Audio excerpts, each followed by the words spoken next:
প্রিয় দর্শক, প্রতিবেশী বিপদে এগিয়ে না গেলে কি হয় এবং প্রতিবেশীর বিপদ মানে আমার বিপদ নয়, এটা থেকে আমরা কি করে নিশ্চিত থাকতে পারি?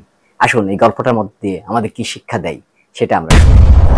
এক কৃষক ইঁদুরের উপদ্রব থেকে বাঁচতে বাজার থেকে ইঁদুর ধরার ফাঁদ নিয়ে আসলো।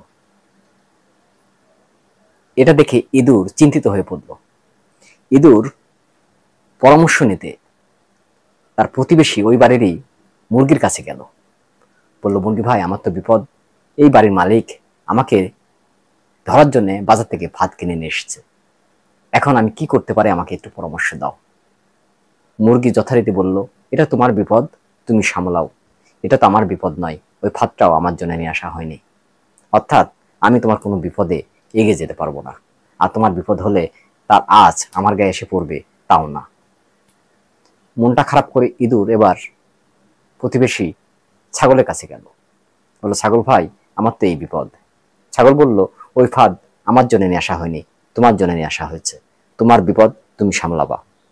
এখানে আমি কোনো পরামর্শ দিতে পারবো না, সহযোগিতা করতে পারবো না, এগিয়ে যেতে পারবো না, তুমি যাও।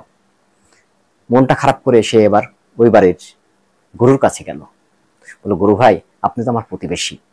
প্রতিবেশীর বিপদে প্রতিবেশীরাই তো দেখে, পরামর্শ দেয়। এখন আমি কি করতে পারি? বাড়ির মালিক তো আমার জন্য বাজার থেকে ভাত কিনে নিয়ে এসেছে আমাকে ধরার জন্য। গরু বলল, ছোট্ট একটা ফাঁদ আমার কোনো ক্ষতি করবে না। ফাঁদ আমার জন্য ক্ষতিকারকও নয়। এটা তোমার বিপদ, তুমি দেখো।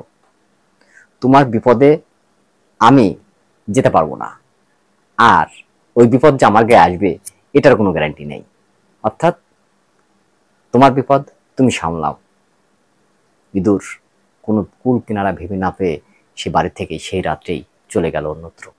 কৃষক সে রাতেই সেই ইঁদুরের গর্তের সামনে সে ফাঁদটা যথারীতি পেতে রাখলো। রাত্রে শব্দ হলো। কৃষক দ্রুত যে সে ফাঁদটাকে যখন ধরলো, তখন ওই ফাঁদে আটকা পড়া বিষধর সাপ তাকে ছোবল দিল। কৃষক অসুস্থ হয়ে পড়ল। বাড়ির লোকজন ডাক্তার কবিরাজ নিয়ে আসলো। ডাক্তার কবিরাজ তাকে দেখে বলল, এ অত্যন্ত দুর্বল, তাকে এখনই স্যুপ খাওয়াতে হবে, মুরগির স্যুপ।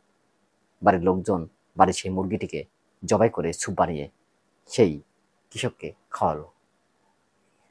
সকালবেলা এলাকার লোকজন, প্রতিবেশী এবং আত্মীয় স্বজন দেখতে আসলো তাকে। প্রচুর লোকজন। খাওয়াবে কি করে? এত খাবার কোথা থেকে পাবে? বাধ্য হয়ে বাড়িতে থাকা সেই ছাগলটাকে জবাই করে অতগুলো লোকগুলো মেহমানদারি করানো হলো। ডাক্তাররা সেই কৃষকের অবনতি দেখে শহরের হাসপাতালে নিয়ে যেতে পরামর্শ দিল। বলল, টাকা পয়সা লাগবে, টাকা পয়সা যোগাযোগ করে শহরের হাসপাতালে নিয়ে যেতে। বাড়ির লোকজন উপায় না পেয়ে বাড়ির সেই গরুটিকে কসাই ডেকে বিক্রি করে দিল। কসাই নিয়ে সেই গরুটা কিনে নিয়ে বাজারে যেয়ে জবাই করে দিল। এই গল্প থেকে আমরা কি শিক্ষা? বন্ধুরা, প্রতিবেশীর বিপদে যদি আমরা না যাই, তাহলে প্রতিবেশীর বিপদ আজকে আছে কালকে আমার হবে না, এই গ্যারান্টি আমরা দিতে পারি না। প্রতিবেশীর বিপদে যদি আমরা পাশে না যাই, সেই বিপদ কিন্তু একদিন না একদিন আমাদের ঘাড়ে এসে চাপবে।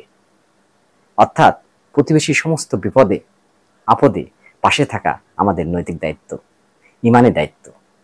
আসুন আমরা প্রতিবেশীর বিপদে এগিয়ে যাব, এই সংকল্প রাখি। অর্থাৎ কাউকে ছোট করে না দেখি।